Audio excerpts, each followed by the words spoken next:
नमस्कार, मैं विश्वास राय आपका स्वागत करता हूं टारगेट विद विश्वास राय चैनल में। बच्चों, आपने बहुत एक बड़ी मांग तो नहीं कहेंगे, लेखपाल के दृष्टिकोण से बहुत सारे ऐसे मैसेज आए कि ग्रामीण परिवेश, ग्रामीण विकास एवं परिवेश पे पूरे सिलेबस पे एक बार चर्चा हो जाए, क्योंकि ये वैकेंसी अब आने वाली है और हम पूरी तरीके से तभी तैयार हो सकते हैं कि जब हमारा सिलेबस तैयार हो। और एक चीज याद रखिएगा बच्चों, कहा जाता है कि सिलेबस और तैयारी में 60 और 40 का अनुपात होता है। यदि आपने अपना सिलेबस केवल तैयार कर लिया है तो 60% तैयारी तो आपकी पूर्ण वही हो जाती है केवल सिलेबस से, और 40% तैयारी आपकी पूर्ण हो जाती है आपकी मेहनत से उस सिलेबस पे किए गए कार्य पे। यानी अगर बच्चे को पता है कि उसे क्या पढ़ना है तो यकीन मानिएगा, और हम आपसे निवेदन यही करेंगे कि जो हम इस बोर्ड पे पूरे सिलेबस का एक एनालिसिस करेंगे उसे आप नोट कर लीजिएगा और जहां आप पढ़ते हैं वहां पे चस्पा कर लीजिएगा। यकीन मानिएगा कि 60% आप तैयार हैं लेखपाल के पद के लिए, और वो पद केवल आपका है। यकीन मानिए, बहुत बड़ी वैकेंसी है। तो हम आते हैं लेखपाल विशेष ग्रामीण विकास एवं परिवेश पे। याद रखिएगा बच्चों, हमने पहले वीडियो में आपको इस पे चर्चा कर लिया है। 25 नंबर का क्वेश्चन आपका होने वाला है ग्रामीण विकास एवं परिवेश से, और उसे वही तैयार करेगा जिसका 60% यानी ये पता हो कि हमें क्या पढ़ना है। तो आइए आज चर्चा करते हैं कि हम ग्रामीण परिवेश पे हमें कैसे पढ़ना है और क्या पढ़ना है। एक एक वीडियो सिलेबस के एक एक पॉइंट को कवर करेगी। आप निश्चिंत रहिएगा इस बात का कि यदि आप केवल इस चैनल के साथ जुड़े हुए हैं तो लेखपाल बहुत नजदीक है सफलता आपके, यकीन करके देखिए। आते हैं टॉपिक पे, ग्रामीण विकास एवं परिवेश में बच्चों एक स्थानीय, अगर हम इसके सिलेबस को देखें तो स्थानीय अगर हम चर्चा करें तो स्थानीय चर्चा में हमें क्या क्या पढ़ना है। तो स्थानीय चर्चा में हमें ग्राम सभा, याद रखिएगा, नोट करते चलिएगा, हमें ग्राम सभा पढ़नी है।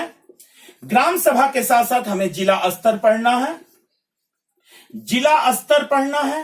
जिला स्तर के बाद हमें ब्लॉक पढ़ना है, ब्लॉक के बाद हमें तहसील पढ़नी है। याद रखिएगा, आपका काम ही यही है लेखपाल का, तहसील पढ़नी है। हमें स्थानीय स्वशासन पढ़ना है, हमें लोकल गवर्नमेंट पढ़ना है, स्थानीय स्वशासन पढ़ना है। और बच्चों, पहला वीडियो मेरा स्थानीय स्वशासन पर जा रहा है और पहुंच चुका है आपके पास। आप प्लेलिस्ट में जाकर उत्तर प्रदेश विशेष में आप जाके देख सकते हैं, यूपी लेखपाल में, वहां पर आपको पंचायती राज व्यवस्था से पहला वीडियो आपको मिल जाएगा। स्थानीय स्वशासन के बाद आपको समाज पढ़ना है, समाज इंगित करेगा आपको। समाज के बाद हमें भारत सरकार की योजनाएं, भारत सरकार की योजनाएं हमें पढ़नी है। कौन कौन सी योजना भारत सरकार की है, जैसे मनरेगा से लेकर समुदाय विकास कार्यक्रम, मनरेगा, और भी बहुत सारे केसीसी, जैसे किसान क्रेडिट कार्ड आप देखते हैं, तो भारत सरकार की जो प्रमुख योजनाएं हैं हमें पढ़ना है। यहां पे हम अभी एक एक पे सिलेबस पे अभी विचार करेंगे, आप वीडियो अंत तक देखें। भारत सरकार की प्रमुख योजनाएं हमें पढ़नी है। हमें जो महत्वपूर्ण चैप्टर एक और पढ़ना है वो है बच्चों कृषि, कृषि पढ़नी है। यानी ये स्थानीय चीजों में हमें इतनी चीजों को हमें पढ़ना है पहले राउंड में। मैंने कहा पहले राउंड में, इसका मतलब कि पूरी चीजों का हम एक बार पुनः एनालिसिस करेंगे कि इनके अंदर हमें क्या क्या पढ़ना है। यकीन मानिए पूरा सिलेबस आपका क्लियर होगा, और इसे आप लिखकर, अपने हाथ से लिखकर जहां पढ़ते हैं वहां चस्पा करेंगे इसे। यकीन मानिएगा अगर सिलेबस क्लियर है तो 60% तैयारी क्लियर है। और कृषि में हमें क्या पढ़ना है, भूमि पैमाइश बच्चों, जैसे बीघा है, एयर है, हेक्टेयर है, हमें इनके संबंध ज्ञात करने हैं। भूमि पैमाइश, भूमि पैमाइश हमें पढ़नी है।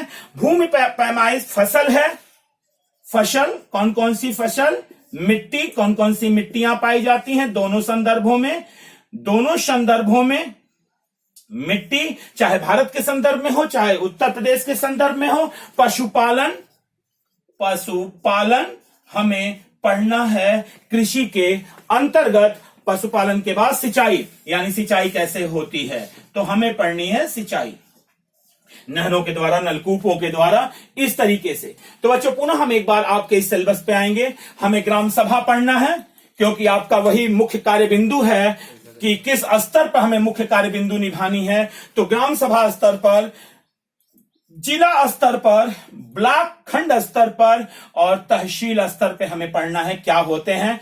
स्थानीय स्वशासन क्या होती है। स्थानीय स्वशासन में हमें पूरी पंचायती राज व्यवस्था पढ़नी है, याद रखिएगा, पूरा पंचायती राज व्यवस्था पढ़नी है। पंचायती राज व्यवस्था हमें पढ़नी है पूरा, यानी यकीन मानिएगा, यानी हमें संविधान, यानी हमें भाग 9 पढ़ना है, भाग 9, हमें 9 क पढ़ना है और हमें 9 ख पढ़ना है। यानी भारतीय संविधान का भाग, तीनों भाग हमें पढ़ने हैं। भाग 9 जो कि ग्राम पंचायत से संबंधित है, 9 क नगर पालिका से संबंधित है और 9 ख सहकारी समितियों से संबंधित है। यानी हमें पूरा का पूरा स्थानीय स्वशासन पढ़ना होगा। और बच्चों, यहां पर मेरा पहला वीडियो पंचायती राज व्यवस्था पे पहला वीडियो आपके पास पहुंच चुका है। पहला वीडियो आपके पास पहुंच चुका है और हम आशा करेंगे कि उस वीडियो को आप देखेंगे।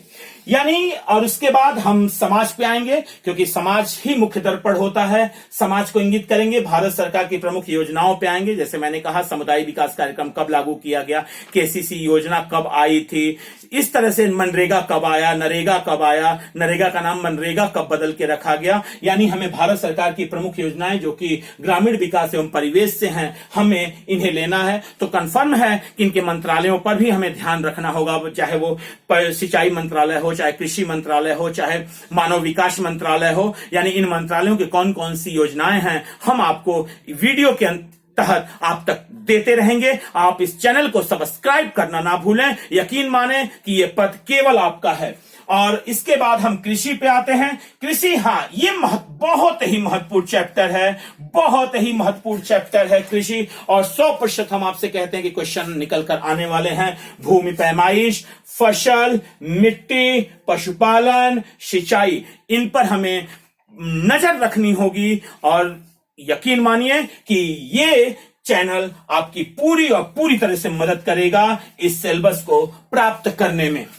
अब हम बच्चों, अगर आप इसका स्क्रीनशॉट लेना चाहते हैं तो आप स्क्रीनशॉट ले सकते हैं, ताकि हम इसके अंदर जाकर देख सकें कि क्या क्या क्वेश्चन कहां कहां से निकलकर बाहर आएंगे ग्रामीण विकास एवं परिवेश से, जो कि 100 क्वेश्चनों में से 1/4 अकेले लेके बैठेगा। यानी 25 क्वेश्चन इसके आने वाले हैं। और अगर यहां पे आपने गिन कर लिया तो कोई दो राय नहीं है कि यह पद आपको मिलेगा, 100% मिलेगा।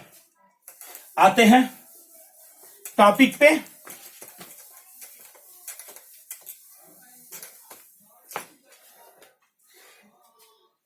अब इसमें शामिल प्रमुख बिंदु कौन कौन से हैं, इसमें कौन कौन से प्रमुख बिंदु हैं, उस पर हम चर्चा करेंगे।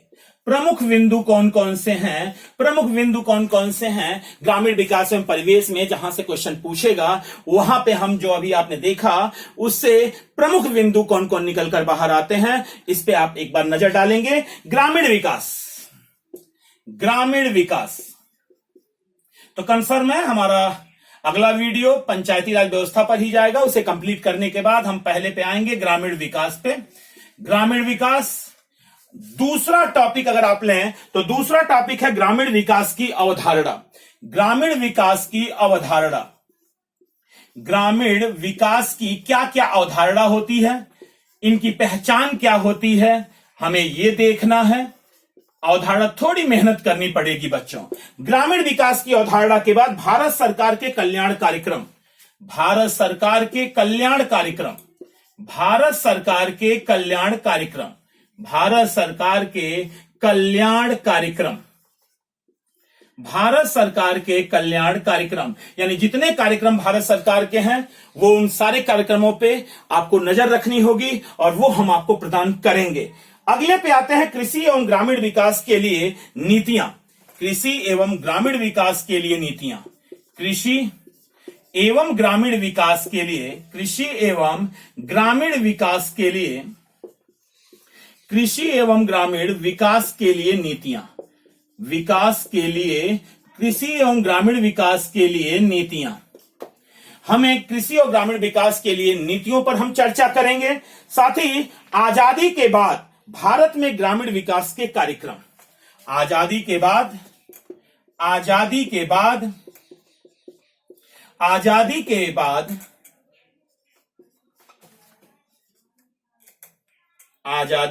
बाद भारत में ग्रामीण विकास के कार्यक्रम, भारत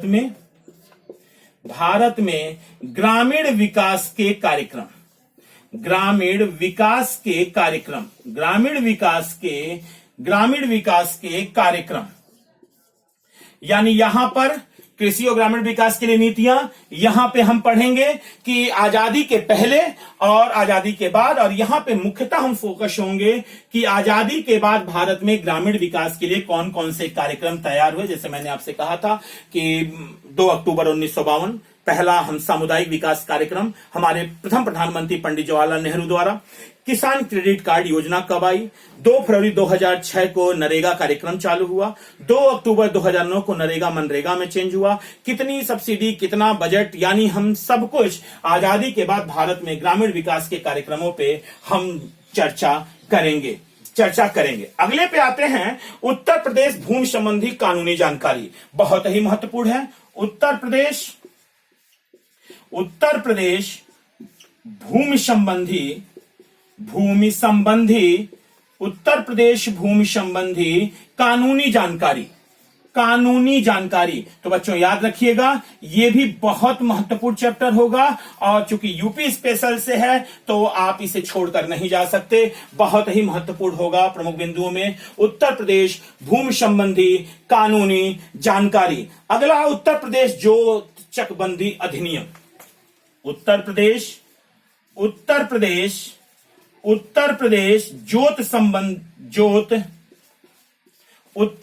जोत चकबंदी अधिनियम। जोत यानी जितना आपके पास खेत है उसको जोत कहते हैं, तो जोत चकबंदी अधिनियम उत्तर प्रदेश संबंधित है। अगला, उत्तर प्रदेश भू राजस्व अधिनियम। उत्तर प्रदेश भू राजस्व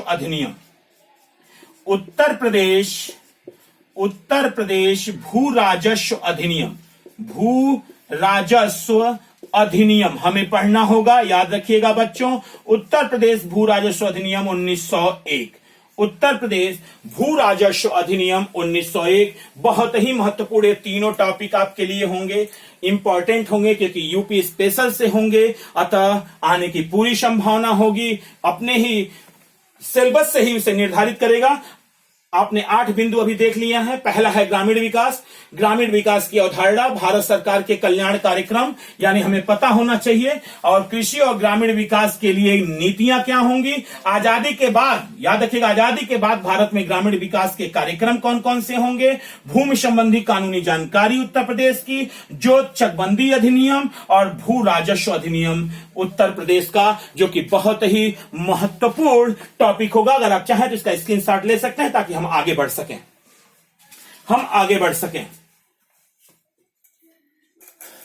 अब आते हैं अगले बिंदु पे।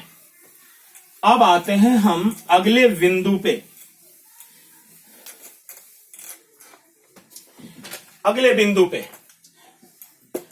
बिंदु पे अगर हम आए तो उत्तर प्रदेश भू राजस्व रिकॉर्ड के ऑपरेशन के महत्वपूर्ण बिंदु।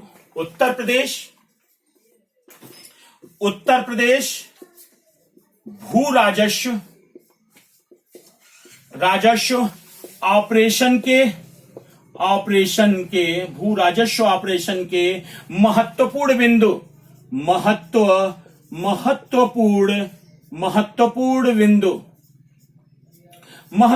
बिंदु, यानी हम उत्तर प्रदेश भू राजस्व ऑपरेशन के महत्वपूर्ण बिंदु पर चर्चा करेंगे। भूमि संबंधित परिभाषा, यानी भूमि किसे कहेंगे, भूमि संबंधित परिभाषा।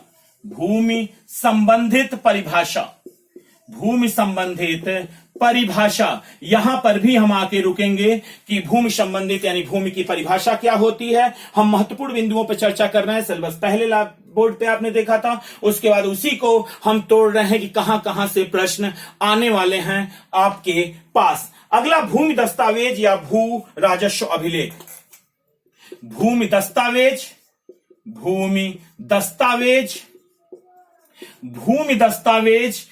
दस्तावेज के साथ साथ इसको आप भू राजस्व अभिलेख भी कह सकते हैं, या भू राजस्व अभिलेख, जिसको संभालने की जिम्मेदारी आप ही को मिलने वाली है। जिसको संभालने की जिम्मेदारी आप ही को मिलने वाली है, भू राजस्व अभिलेख। भू राजस्व अभिलेख। अगला है भूमि प्रबंधन समिति। भूमि प्रबंधन समिति। अगला है भूमि प्रबंधन समिति। बहुत ही महत्वपूर्ण टॉपिक है भूमि प्रबंधन समिति। यानी ये जो दो आप देख रहे हैं बहुत ही महत्वपूर्ण होंगे आपके लिए कि भूमि दस्तावेज या भू राजस्व अभिलेख और भूमि प्रबंधन समिति। अगले पे अगर हम आए, जो आपके सिलेबस का प्रमुख बिंदु होगा कि भूमि आवंटन। आपको तो पता ही होगा कि जिस दिन ये पद मिलेगा उस दिन आप किसी की भूमि किसी को दे जाएंगे, जिसके पक्ष में रहेंगे, कहीं ना कहीं नापेंगे, कहीं से निकलेगा कहीं पे। तो कंफर्म है कि भूमि आवंटन और पट्टा देने का क्रम आप ही के हाथ को मिलने वाला है, आप ही के हाथ को मिलने वाला है। तो इसके लिए तैयार रहें। पट्टा देने का क्रम, पट्टा देने का क्रम, भूमि आवंटन तथा पट्टा देने का क्रम। अगला आए आप, अगले पे आए तो पट्टा प्रचलन तथा कब्जा दिलाने की प्रक्रिया। पट्टा प्रचलन, लेखपाले साहब बुलाए जाएंगे। पट्टा प्रचलन, पट्टा प्रचलन तथा भूमि कब्जा देने की प्रक्रिया। भूमि कब्जा देने की प्रक्रिया, भूमि कब्जा देने की प्रक्रिया आप ही के हाथ जाने वाली है।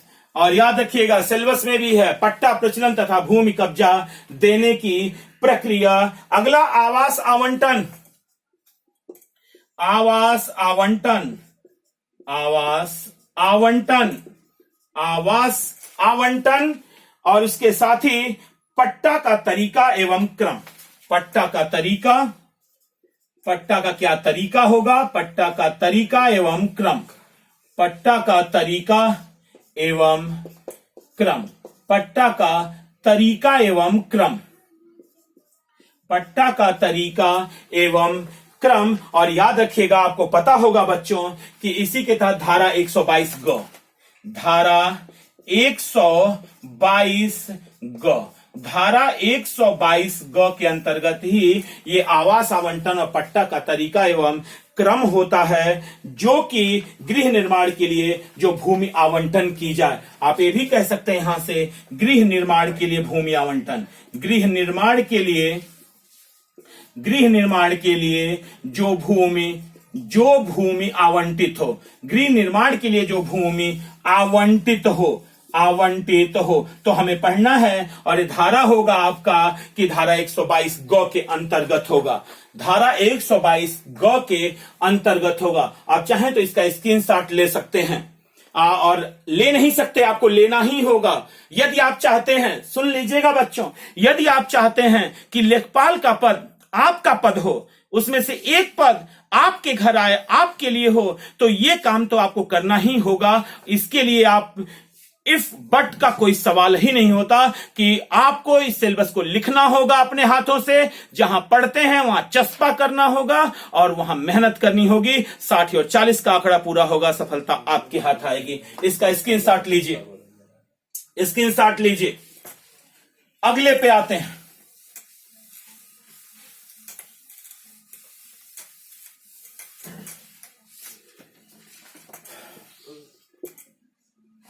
अगले पे आते हैं कि ग्राम सभा ग्राम पंचायत की भूमि से अवैध कब्जा। ग्राम सभा आप ही का काम होगा, ग्राम पंचायत की भूमि से अवैध कब्जा, अवैध कब्जा या अतिक्रमण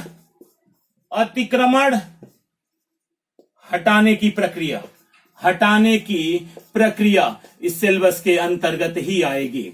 हटाने की प्रक्रिया यानी ग्राम सभा ग्राम पंचायत की यदि भूमि है तो लेखपाल का ही दायित्व होगा कि उस पर सरकार को रिपोर्ट करे और किस तरीके से उस अवैध कब्जा या अतिक्रमण को हटाया जाए। ये आप ही का दायित्व बन के आता है। अगले पॉइंट पे आते हैं, राजस्व न्यायालय एवं राजस्व अधिकारियों का कार्य। चूंकि राजस्व लेखपाल की भर्ती आई हुई है तो कंफर्म है कि ये सिलेबस आप में डाला गया है कि राजस्व